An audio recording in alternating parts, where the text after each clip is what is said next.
Ever wondered why Britain decided to part ways with the European Union? To answer that, we must first understand what Brexit is.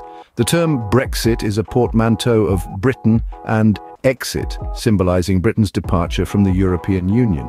This unprecedented move was the result of a referendum held in June 2016, where slightly over half of British voters, 52% to be exact, chose to leave the EU. But what does Brexit mean to the general public? For citizens of Britain, Brexit has brought about a series of changes. One of the most significant is the end of free movement. Before Brexit, as part of the EU, Britons enjoyed the privilege of living, working and studying anywhere in the bloc. Now they must meet certain criteria to do so, much like other non-EU citizens. This change also applies to EU citizens wishing to move to Britain. The impact of Brexit extends beyond Britain and affects the EU as well.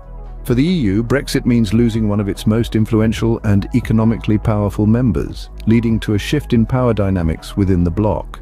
It also means changes in trade and economic relations, as Britain was a significant trading partner for many EU countries. But why did Britain decide to leave the EU in the first place? This question is complex and multifaceted, with reasons ranging from economic concerns to issues of sovereignty and immigration. A significant number of Britons felt that the EU had too much control over British affairs and that leaving the EU would allow Britain to take back control. However, the decision was not unanimous and the country remains divided over whether Brexit was the right move. Brexit is not just a political event, it's a moment that has reshaped the course of Britain and the EU in ways that are still unfolding. So, are you ready to dive deeper into this intriguing saga? Stay tuned as we delve deeper into the politicians who influenced Brexit. But who were the key players in the Brexit saga? The answer is as complex as the issue itself, with politicians on both sides of the English Channel playing significant roles. On the pro-Brexit side, we had figures like Boris Johnson and Nigel Farage, who argued fervently for Britain's independence from the European Union. They claimed that Brexit would allow the UK to reclaim sovereignty, control immigration, and negotiate trade deals on its own terms. Johnson, whose political career was catapulted by the Brexit vote, frequently invoked the idea of a global Britain free to forge its path in the world. On the other side, politicians such as former Prime Minister David Cameron and his successor Theresa May, who both initially opposed Brexit, were caught in the political whirlwind. Cameron, who called the referendum, resigned after the vote, leaving May to navigate the choppy waters of Brexit negotiations. They warned of potential economic damage and the risk of creating divisions within the United Kingdom. Across the Channel, European leaders like German Chancellor Angela Merkel and French President Emmanuel Macron were key players too. They held firm on the EU's principles, insisting that the benefits of membership could not be enjoyed without the responsibilities. And who can forget the impassioned speeches, the heated debates, the dramatic news conferences?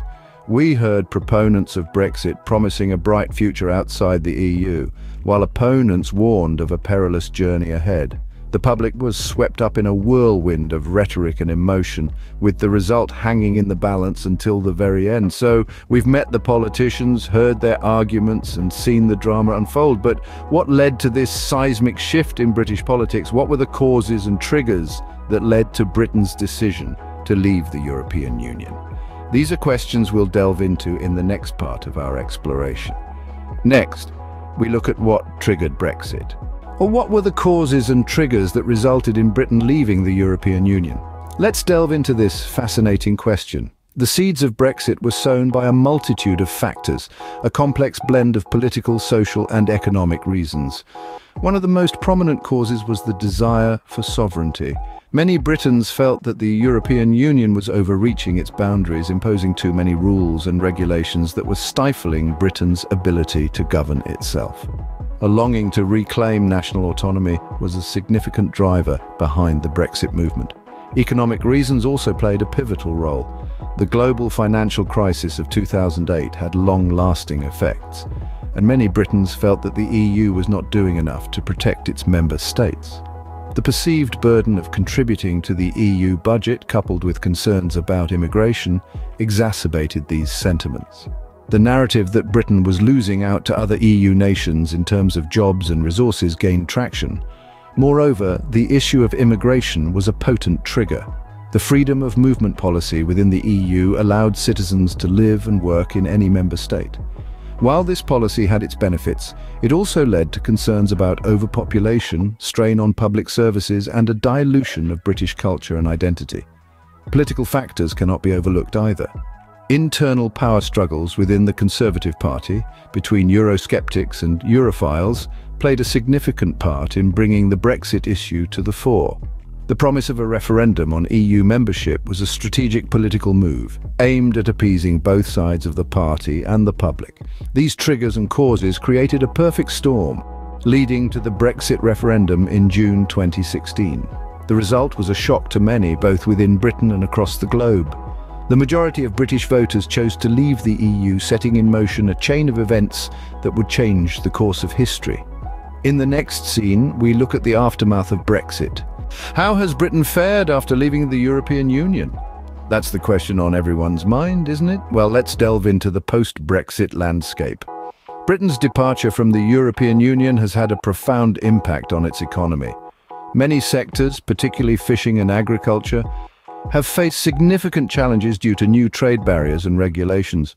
The financial services industry, once the heart of London's economy, has also experienced a shift, with many companies choosing to relocate their European headquarters to cities within the EU, such as Amsterdam and Dublin. This economic shift has had a ripple effect on the British pound, which has seen periods of volatility since the Brexit referendum. However, it's not all doom and gloom. Some British businesses have been able to adapt and explore new markets outside the EU, bringing a sense of optimism for the future. On the other hand, the European Union has also felt the sting of Britain's departure.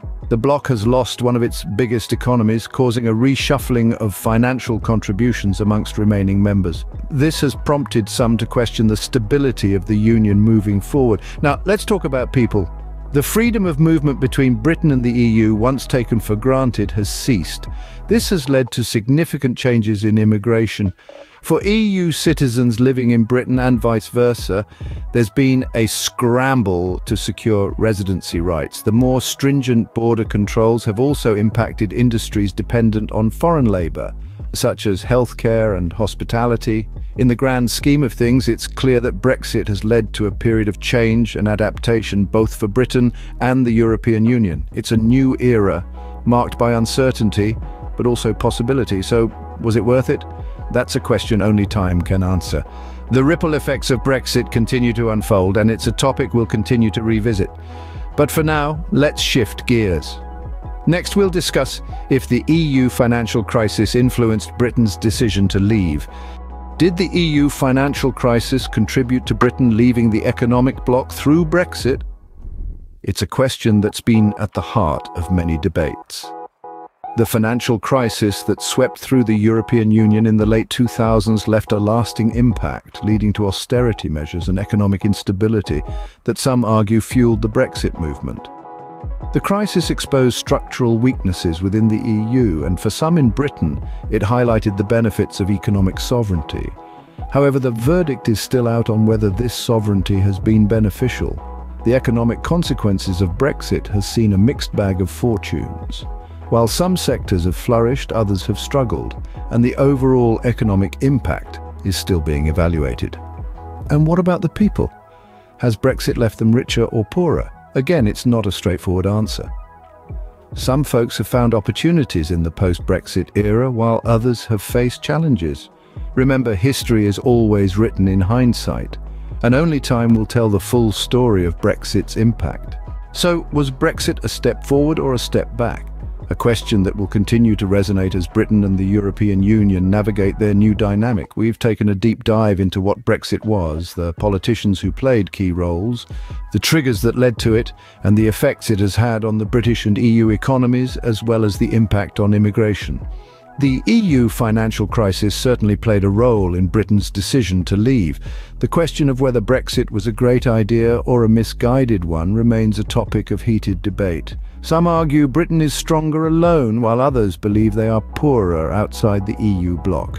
We encourage you to keep this discussion alive. Dive into the comments, engage with others, and share your thoughts. If you've enjoyed this content, please do like, share, and subscribe to our YouTube channel. Stay tuned for more insights and analysis. Until next time, keep questioning.